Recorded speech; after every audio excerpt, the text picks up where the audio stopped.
Mga sir, meron ako napanood ditong inbensyon, free electricity.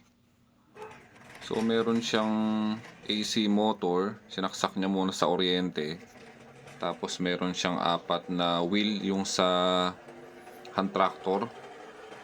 So yung wheel kasi na yun, tumutulong yun para yung freewheeling motion. Nagge-generate yun ng force para madaling mapaikot yung generator. Yun yung kulay blue na generator na yun.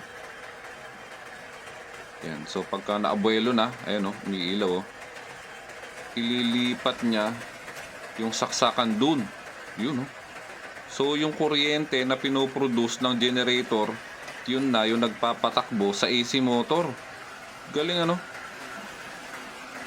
Comment nga mga sir kung possible to. Tapos meron siyang mga ilaw na may mga bombilya siya na napapailaw.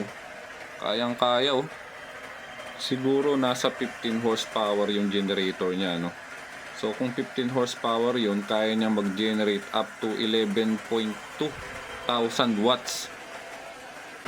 Tingnan nyo, sinaksak niya pa yung AC motor ng water pump kayang-kaya din.